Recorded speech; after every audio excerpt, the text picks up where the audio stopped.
নমস্কার বন্ধুরা, আমার সুস্বাদু কিচেন চ্যানেলে আপনাদের সকলকে জানাই স্বাগত। আজকে আমার মা একটি সিক্রেট মশলা দিয়ে এই পাঁচমিশালি সবজিটা বানিয়ে দেখাবে। এই মশলাটা যদি এই সবজিতে ব্যবহার করা হয় তাহলে সাধারণ পাঁচমিশালি সবজি অসাধারণ হয়ে উঠবে। কিভাবে এই পাঁচমিশালি সবজিটা বানালে সবজিটা অসাধারণ হয়ে উঠবে সেটা জানতে ভিডিওটা স্কিপ না করে শেষ পর্যন্ত দেখতে থাকুন। আজকে মায়ের হাতের এই পাঁচমিশালি সবজি বানানোর জন্য প্রথমে একটা চিচিঙ্গা নেওয়া হয়েছে। চিচিঙ্গাটাকে বটিতে এইভাবে আঁচড়িয়ে আঁচড়িয়ে ছাড়িয়ে নেওয়ার পরে তারপর চিচিঙ্গাটাকে এইভাবে একদম ছোট্ট ছোট্ট টুকরো করে কেটে নিতে হবে। এইভাবে চিচিঙ্গাটা কুচি করে নেওয়ার পরে তারপর অল্প কয়েকটা কুঁদরি নেওয়া হয়েছে। কুঁদরিগুলোকে এইভাবে সরু সরু লম্বা করে কেটে নেওয়ার পরে এইবারে কয়েকটা পটল নেওয়া হয়েছে। পটলগুলোকে আস্তে আস্তে ছাড়িয়ে নিয়ে পটলগুলোকে একইভাবে ছোট ছোট টুকরো টুকরো করে কেটে নিতে হবে। এখানে এই 3 রকম সবজি কেটে নেওয়া হয়েছে। এইবারে এর সাথে দেওয়া হবে আলু এবং আরও একটা জিনিস। এইবার কড়াইতে অল্প একটুখানি রিফাইন তেল দিয়ে তেলটা গরম হয়ে এলে তার ভিতরে হাফ টিস্পুন 5 ফোড়ন এবং একটা শুকনো লঙ্কা দিয়ে ফোড়নের থেকে হালকা ফ্লেভার এলে প্রথমে কুচি করে রাখা চিচিঙ্গাগুলো দিয়ে দিতে হবে। চিচিঙ্গাগুলো দিয়ে হালকা একটুখানি ভেজে নিতে হবে।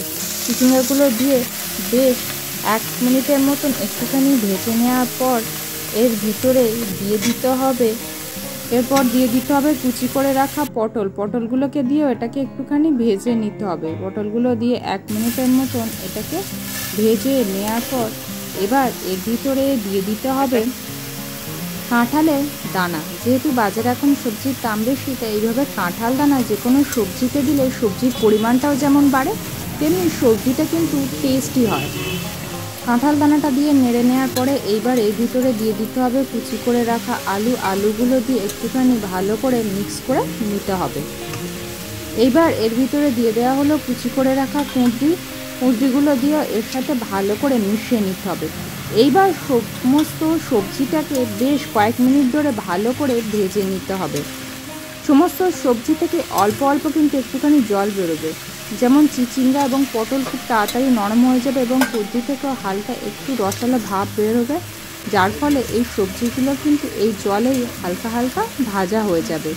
সমস্ত সবজিকে বেশ কয়েক মিনিট ভেজে নিয়ে তারপরে সবজিটাকে একটুখানি ঢাকা দিয়ে রাখতে হবে এবং অল্প আঁচে করতে হবে।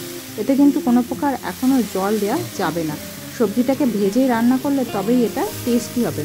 তারপরে আবারও কয়েক মিনিট পর ঢাকনা খুলে এটাকে এইভাবে একটুখানি নেড়ে নিতে হবে। এইবার এর ভিতরে পরিমাণ মতো নুন দিয়ে নুনটা সবজির সাথে ভালো করে মিশিয়ে নিতে হবে। যেহেতু এতক্ষণ সবজিতে নুন দেওয়া হয়নি, নুন থেকে এবার একটু জল বেরোবে এবং সেই জলে আস্তে আস্তে সবজিটা সিদ্ধ হতে শুরু করবে। তারপরে এর ভিতরে দিয়ে দিতে হবে অল্প একটুখানি হলুদের গুঁড়োর পরিমাণটা খুব বেশি দেওয়া যাবে না, যেহেতু সবজির একটা নিজস্ব রং আছে সেজন্য। এইবারে এটাকে ভালো করে মিক্স করে নিয়েই এর ভিতরে দিয়ে দিতে হবে পরিমাণ মতন কুচানো কাঁচা পাকা লঙ্কার কুচি। ঝালটা আপনারা আপনাদের পরিমাণ মতন দিয়ে দেবেন। এর ভিতরে আমার মা লঙ্কার গুঁড়ো ব্যবহার করেননি। এবার এর ভিতরে দিয়ে দিতে হবে পরিমাণ মতন জলটা কিন্তু খুব বেশি পরিমাণে দেবেন না, কারণ সবজি ভাজতে ভাজতে কিন্তু অলরেডি কিছুটা কুক হয়ে গেছে। সবজিগুলো এরকম 50% জলে ডুবে থাকবে, এইরকমই জল দিতে হবে। দিয়ে এর ভিতরে ভেজে রাখা মাছের মাথাগুলো দিতে হবে। এই মাছের মাথা যদি পাঁচমিশালি সবজিতে দেয়া যায় তাহলে কিন্তু অসাধারণ লাগবে। মাছের মাথাগুলো দিয়ে এবার এটাকে ঢেকে রাখতে হবে। যেমন সবজিগুলো জল অ্যাবসর্ব করবে তেমনি ভাজা মাছের মাথাটাও জলটা অ্যাবসর্ব করে নরম হয়ে যাবে। এবার এর ভিতরে 1 চামচ গুড় দেওয়া হলো। সবজিতে একটু গুড় না দিলে কিন্তু ভালো লাগে না, বা চিনি দিয়ে দিতে পারেন গুড়ের বদলে। গুড়টা ক্যালোরি কম থাকে বলে এবং গুড়টা আমাদের শরীরের জন্য ভালো বলে মা গুড়টাই ব্যবহার করে। জল অ্যাবসর্ব করে মাছের মাথাটা নরম হয়ে গেছে। মাছের মাথাগুলোকে কিন্তু এবার ভেঙে নিতে হবে। এই যে মাছের মাথাগুলো দেখছেন, এই মাথায় কিন্তু অল্প একটু মাছ ছিল, যার ফলে এই মাছটাও এই সবজির ভিতরে মিশে যাবে এবং সেটা টেস্টি হবে। মাছের মাথাগুলো খুন্তির সাহায্যে এভাবে নেড়ে সমস্ত সবজির সাথে ভালো করে মিশিয়ে দিতে হবে। সবজির ভিতরে থাকা জলটা মোটামুটি অ্যাবসর্ব হয়ে গেছে সবজিতে এবং অল্প একটু জল আছে এর ভিতরে। সবজিগুলো নরম হয়ে গেছে। যতক্ষণ পর্যন্ত এই জলটা অ্যাবসর্ব না হয় ততক্ষণ পর্যন্ত সবজিগুলোকে আস্তে আস্তে একটুখানি ফুটিয়ে নিতে হবে।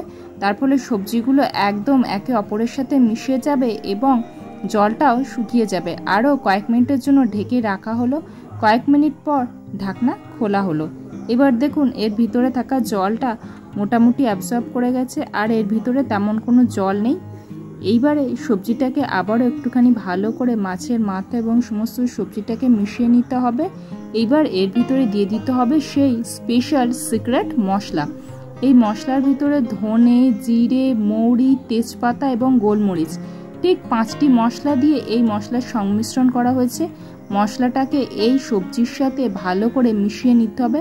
নামানোর ঠিক আগেই মশলাটা দিয়ে মশলাটা সবজির সাথে ভালো করে মিশিয়ে নিয়েই এবার এটাকে বাটিতে তুলে নিতে হবে। এবার এটা বাটিতে তুলে আমি সার্ভ করে দিয়েছি। এই সিক্রেট মশলা এবং মাছের মাথা দিয়ে এইভাবে যদি 5 মিশালি সবজি বানানো যায় সেটা কিন্তু দুর্দান্ত লাগে। তো আমার এই ভিডিওটা আপনাদের কেমন লাগলো অবশ্যই কমেন্ট করে জানান। ভালো লাগলে একটা লাইক করুন, পরিবার, বন্ধুবান্ধব, আত্মীয় স্বজনের সাথে এটি শেয়ার করুন এবং আমার এই ছোট্ট পরিবারের সদস্য হতে চ্যানেলটি সাবস্ক্রাইব করে পাশে থাকুন।